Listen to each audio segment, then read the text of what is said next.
Hello and welcome to part 4 of my A Distant Plane extended scenario solo playthrough. It's a bit of a mouthful. So just made it past the third propaganda round. Quite an interesting round. The Taliban were way less active than I thought they were going to be there. They played a number of cards instead of doing any actions really. So they've been able to stockpile quite a few resources. So and as in my last few videos, as I mentioned in my last few videos, they still have this really big contingent of guerrilla units, insurgents there piling on the border. So it's only a matter of time really before they break through, and I can't touch them there. I forgot to mention in my last video they've managed to actually fully establish all of their bases on the border, so I can't touch any of those. In the round just gone, I'd say the warlords and the government had the most to do there. The warlords started very strong and played this Dostum card, which actually shifted my my support in Kabul and Kausht. Kabul and Kausht. But also got rid of Taliban opposition here in Baglan and Balkh. So it took my points down by 4, but it also took Taliban points down too. On top of that, I was able to infiltrate Kabul.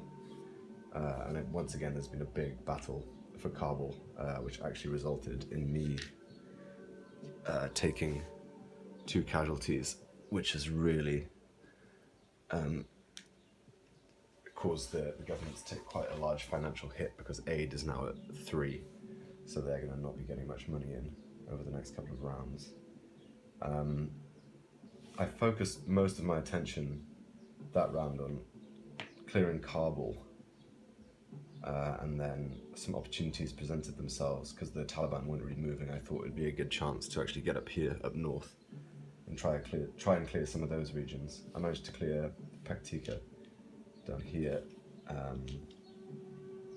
with some Afghan troops too, and at one point I did actually have control of Kunduz and Badakhasan, but I've been forced out of there now thanks to a warlord rally.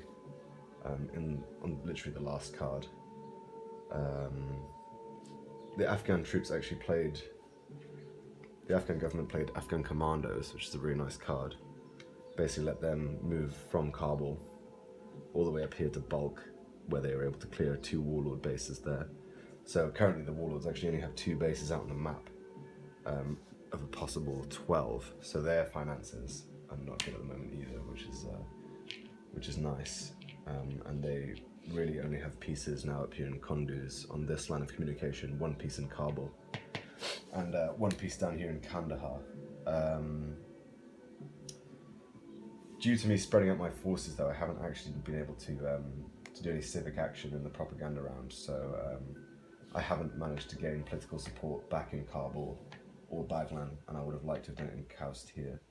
The government just have way more pieces on the board than me right now, and I'm really hesitant to bring many more of my forces in. In fact, I didn't bring any new troops in on that last round because I'm hovering around 13 points right now, and I'd like to be at least 20-ish before I do that. Because my plan is to get as much support as I can, and then try and time it right and do a mass pull-out and get as many of my troops as possible out of Afghanistan. But right now I'm just not really in a position to do that. My forces are spread out all over the map now, and once again losing the base and now two troop pieces is really gonna make things quite difficult for me in the upcoming round. That was quite a short one. I think only 6 cards there. 7 actually, because the Taliban managed to play this capabilities card, which is aerostats, which means whenever they do a march, they can also flip an active guerrilla to underground for free, which, if I'm correct in thinking they're probably going to march their forces in soon, then that could be real trouble for me.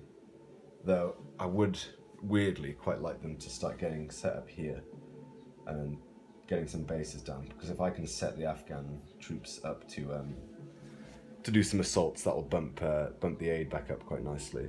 I'm quite worried about Baghlan here, because the Afghan government have a base there, and if I'm not careful, they're going to start siphoning even more aid into their patronage, which is not good. But they can only really do that once or twice in the next round before aid reaches 0.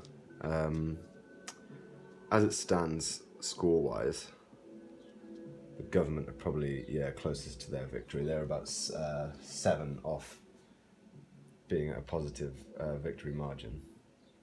So I'm going to have to really try and divert as many as their forces as possible into some of these lower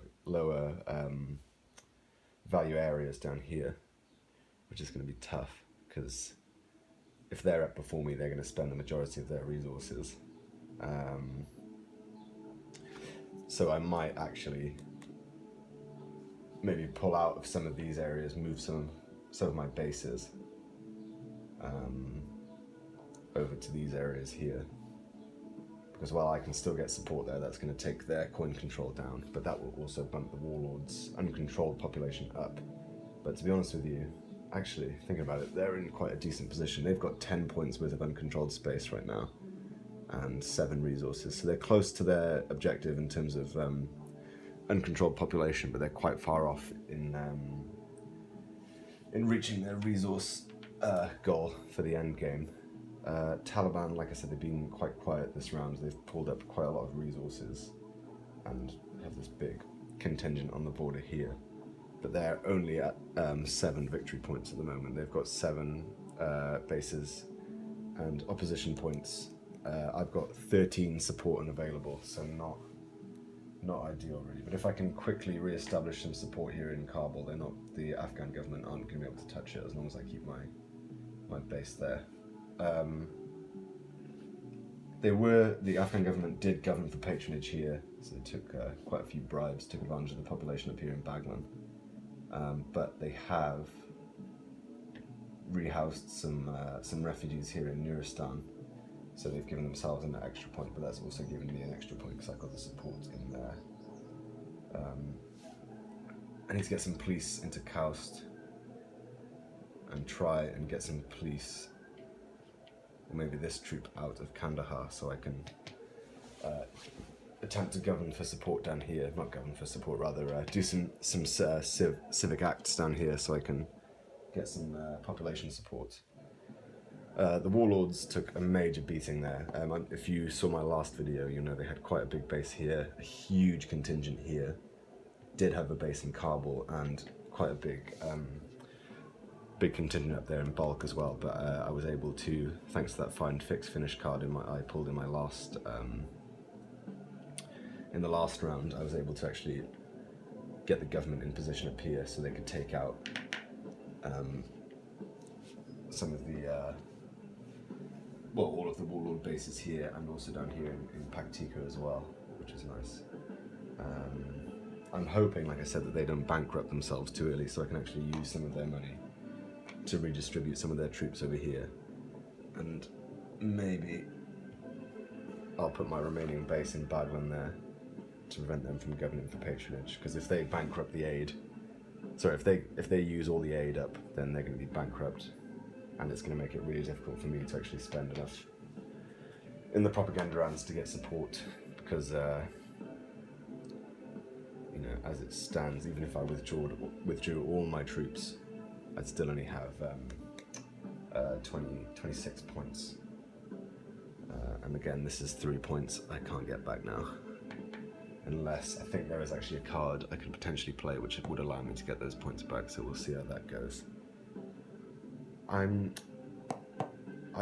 can't really predict what's going to happen in the next round of play.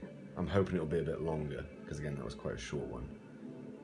And it seems in the short rounds, I've underestimated how much time I'd need to actually get up here, do my assaults, clear out bases, and then actually get back in position to be able to do some civic acts down in Kandahar, Kaust, Nuristan, Kabul, etc. But again, these middle spaces I did have control of, but I've had to pull out of there just to get control of Kabul, because there was a big assault there where the Taliban played this card, Local Understanding, which, oh, it wasn't that one actually. Sorry.